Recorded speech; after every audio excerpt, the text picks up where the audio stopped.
Hello and welcome back to Crafted by Corie. If you're new, I'm Corie. Welcome to my channel. If you are returning, thank you as always for being here. I appreciate you more than I could tell you. Got some brand new Easter and spring DIYs, so let's go ahead and get right on into the crafting. DIY number one. All right, I have some socks. This one was already cut, and then I've got another one that's brand new. They're both from the Dollar Tree, and I've got a bunch of these glass beads from my stash. I am going to start out by putting a whole bunch of little glass beads in the bottom of the socks. Now, you could use rice, you could use dried beans. I opted to use these little glass beads that I also had gotten from the Dollar Tree. Did I say that already? I'm not sure. But I have a whole bunch of them in my stash. So that's what I opted to use. Now I am going to use my fiber fill and I am going to stuff the socks up past where the heel is in the sock. So the whole foot area, including the heel and a little bit up to the ankle area. And then I'm going to be tying that off. So I'm just making sure that I've got it nice and full and nice and plush.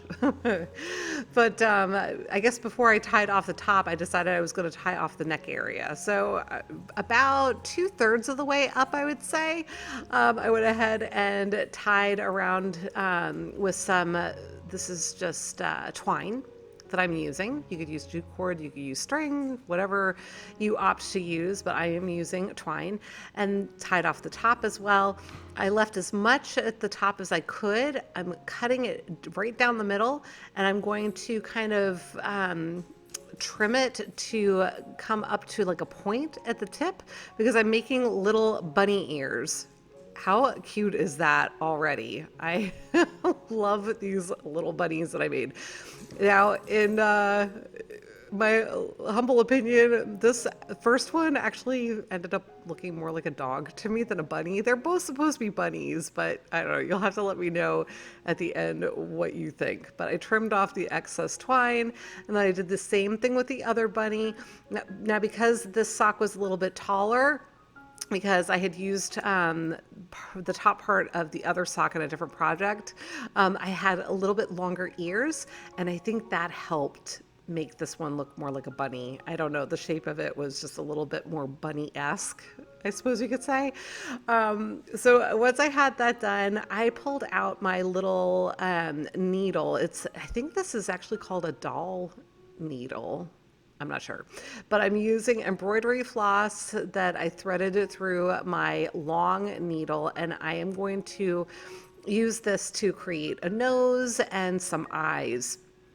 Now, because of the way that I created the nose on this one, maybe that's also why it looks more like a dog in the end. I don't know, but I'm essentially just running it through across, and I'm sorry, I'm a little out of frame here. I need to adjust my camera angles again, I think. But with this, I was kind of creating a triangle shape, just working my way down. So I was just going back and forth across and just making my little lines a little bit more narrow as I went to create that triangular shape. So it would be a little, it was supposed to be a little bunny nose.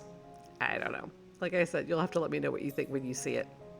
So once I had the nose complete, I went ahead and I think I trimmed that off. Yes, I trimmed that off, and then I started with the eyes. I do the second one a little bit differently, and I don't know, as you work through things, you learn what's working for you and what's not. For this, I forget what the stitch is called, but I essentially wrapped the embroidery floss around my needle a few times and then inserted it into the sock. So it kind of created a little knot on the outside.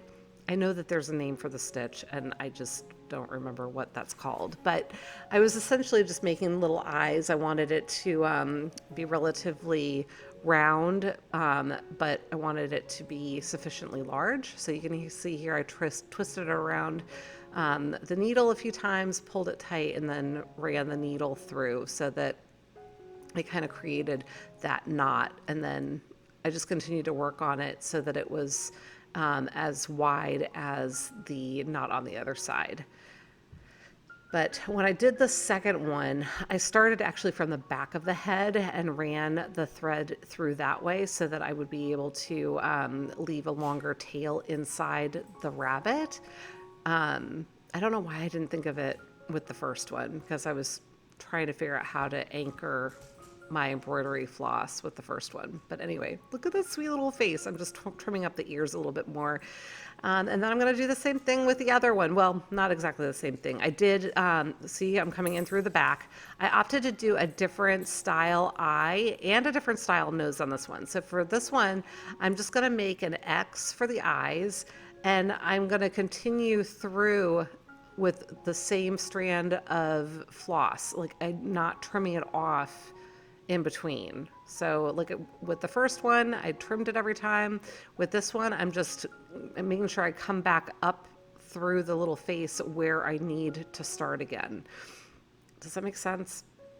So for the eyes, I made little X's, and for the nose, this time I'm going to make just a little V, and going to run it back out through the back of the head and pull it a little bit tight, trim it off, and then I can kind of pull it forward a little bit so that embroidery floss is inside the bunny, so it's not to be seen, right? Right now I have some little poofs, my little pom-poms, and I'm trying to decide which one I wanted to use. I opted for the smaller one, the one that was a little bit more plain without the bling going on there. I decided, they're little sock bunnies. They don't need bling. I thought it might be a little bit too much. So just using a generous amount of hot glue, and I'm going to stick that right to his little derriere there, and do the same thing with the other little bunny / puppy. I don't know. Like I said, you're going to see them in a second. You'll have to let me know what you think. Whatever you think, I still think that they're adorable. Whatever animal they might be. Bunny, puppy, maybe there's one of each there. I don't know. But I've got some ribbon now.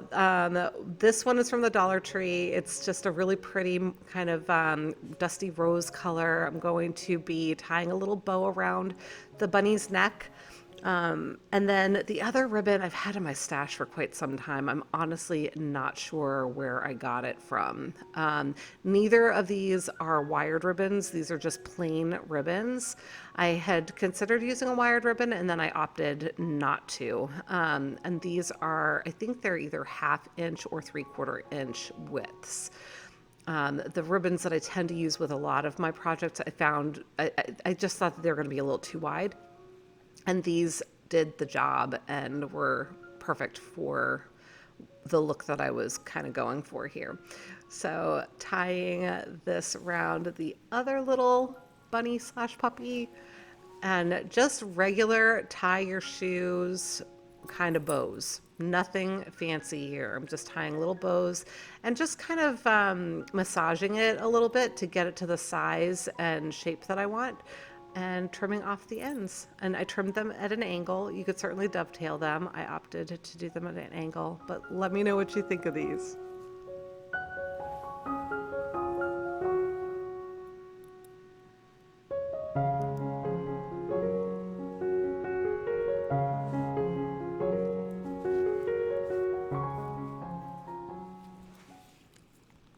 DIY number 2.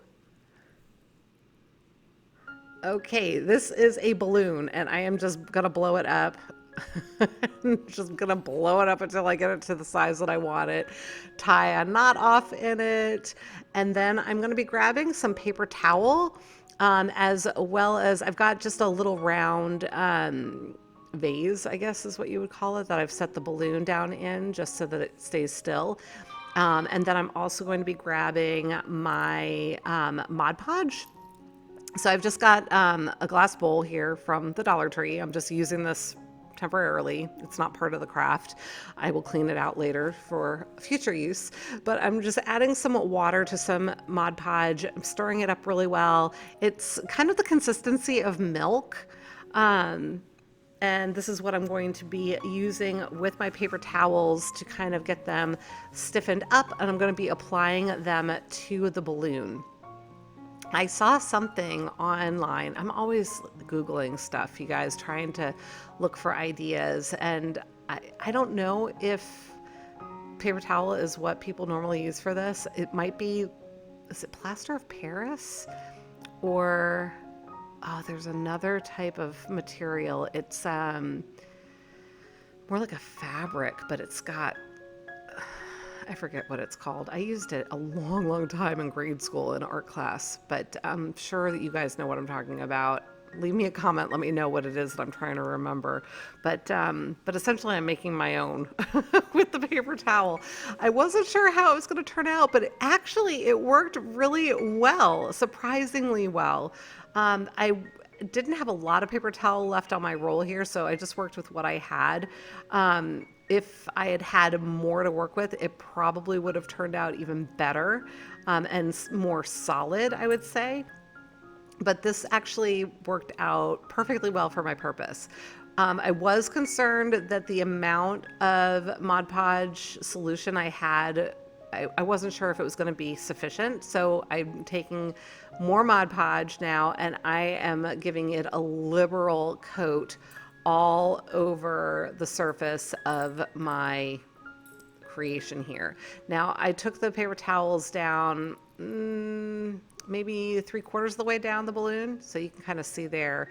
This is dry now, so once it was dry, I kind of pulled it off of there. I'm going to pop my balloon. This was so cool when it popped, and I loved the effect that gave. That was so much fun. So here is my shell, so to speak, and I'm going to go ahead and trim the edges in kind of a jagged shape. Now I could probably leave it as is because my intention is to have this look like an eggshell. So I really could leave it as is, but I opted to go ahead and cut it in kind of a zigzag pattern all around the edge of the egg so that it was, I guess, more clear of what my intention was with it. Now it was still kind of round and bobbing there. You can see it's it still kept its shape really well, but I'm going to go ahead and paint the inside of it with my yellow chalk paint. This is called a Sunny Porch. It's by Home Decor, and I'm going to give it one really good coat all over the inside of the eggshell. Now I'm not sure if it's from getting wet again. You can see it, I am able to kind of mold it more, and mold is the wrong term. It's as I'm holding it, it's becoming a little bit more floppy. I don't know, and then I used my heat gun on it to help it dry. Now, I don't know if it was because I got it wet that it molded a little bit more, or if it was from the heat gun that it molded a little bit more. But as I was drying it, the bottom flattened out for me a little bit. So you can see it's not rocking around anymore. It's clearly dry now. But as you saw, popped some floral foam into the bottom, and now I'm adding in my Spanish moss. I only painted the inside of this, you guys, but because I only had a single layer of paper towel at the edges, you can kind of see the paint through there. So if you don't want to be able to see your paint, you will definitely want to use more paper towels than what I used. So now you can see I have pulled apart, well, cut apart my little lavender pick, and I'm just arranging it inside this little shell. I just thought that this was super cute. I am in love with this, but you'll have to let me know what you think. And yeah, leave me a comment and give me your thoughts on this one.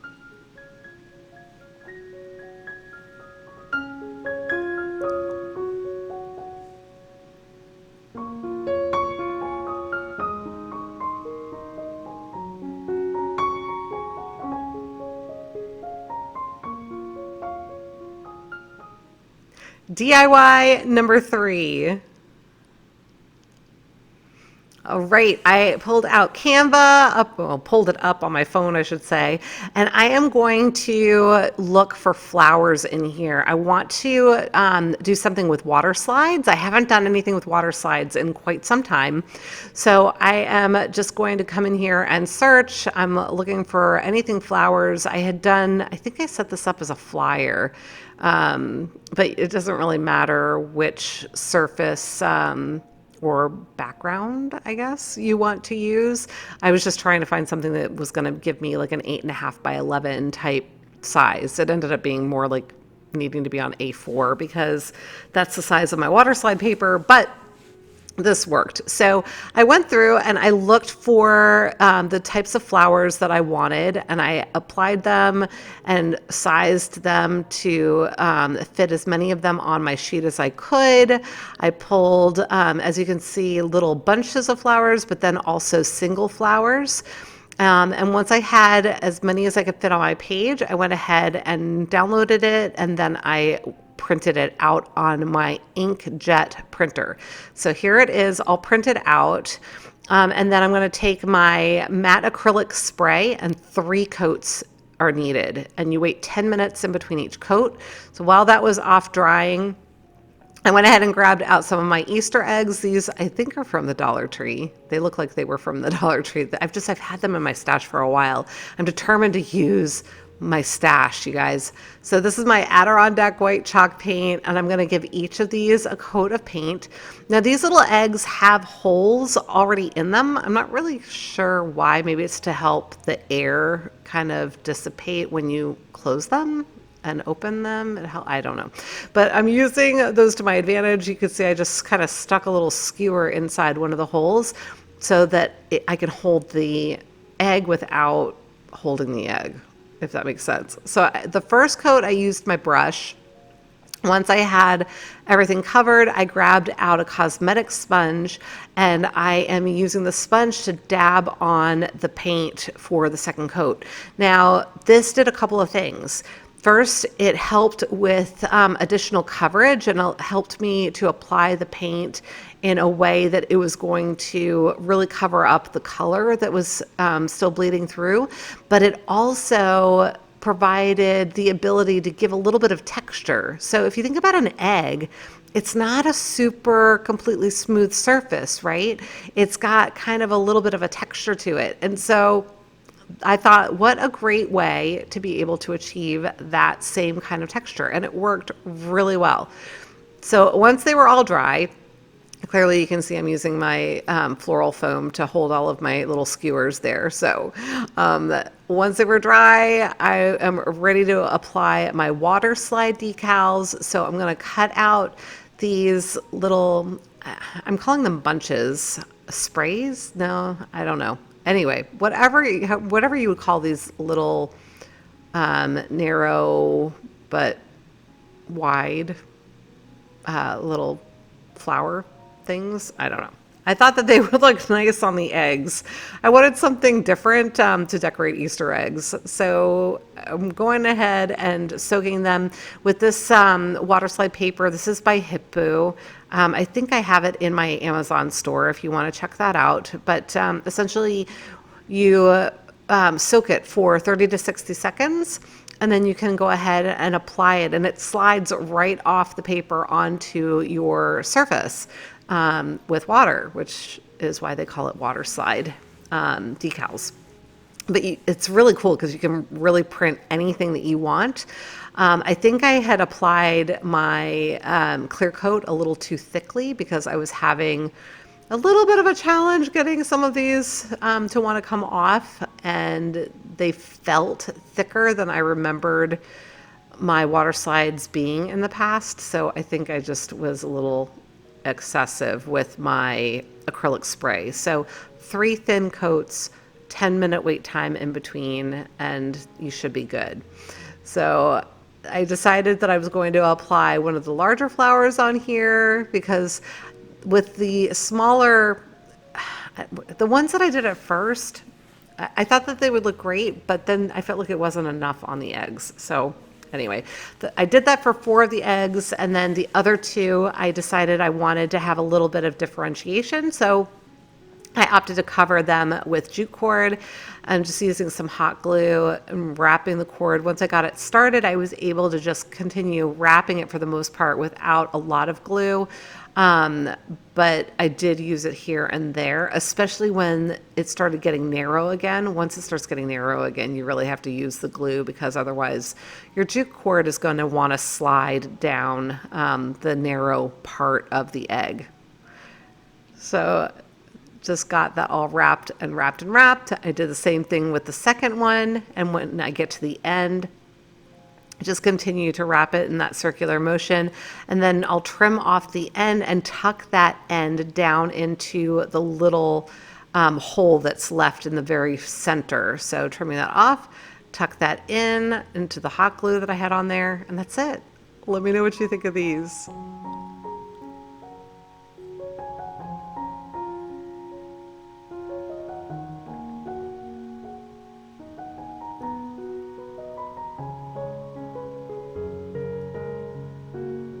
And now it's time for a shout out timeout. Sweet Jamie, these are so nice. Thank you for sharing. I love it. And cute Kathy, very, very nice. I would love to give you a shout out as well. If you have interest, just send me an email at craftedbycorie@gmail.com. DIY number 4. Oh, right. This is a ceramic tile, and these are some rub-on transfers. Clearly, I have used them in the past, and I am going to be after some of the letters on here. So I'm going to be creating a single word, and then we're going to be using some more of those water slide decals that I just created in the last project. So I've got bloom all cut out. I'm going to try and figure out how I want to get it lined up. And then I'll peel the backing off of the rub-on transfers and make sure it's where I want it, and then I'll press it down, because the rub-on transfer is a little bit sticky, so you want to be careful not to apply too much pressure to it until you have it where you want it. Otherwise, you're not going to be able to get it up.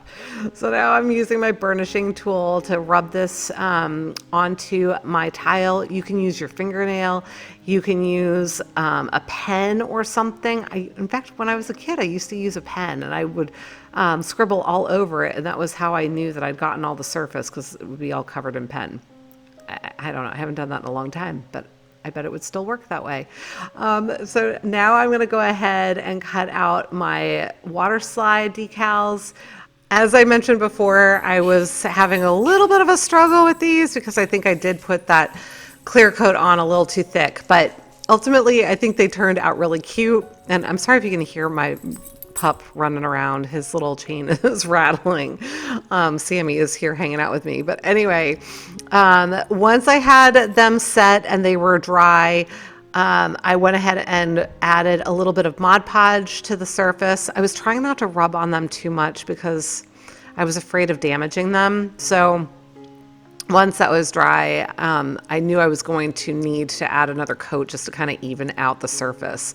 But for now, I am applying some jute cord around the entire edge. I was trying to figure out how to finish it off, and I decided I would wrap the jute cord around. I started across the top because I knew I was going to need to do 2 layers. So I went all the way around, started at the top, went across the top, around the rest of it, and now I'm going to do another layer, but I'm not going to start at the top this time. I'm going to leave a gap, so kind of like a loop, to use as my hanger.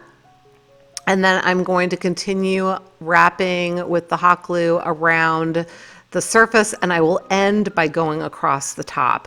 And that, I'm hoping, will give my hanger sufficient strength so it won't pull away from the project, and my project will be securely hung. Hopefully that all makes sense. So I'm going around it twice and leaving that kind of loop at the top of it at the first time getting around, between the first and second wrapping. But let me know what you think of this one.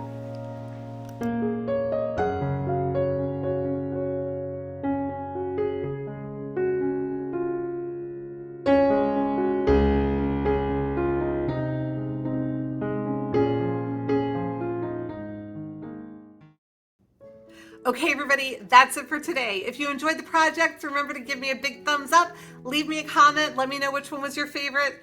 And until the next time, be well, be kind, and make it a great day. Thank you so much for watching. Take good care.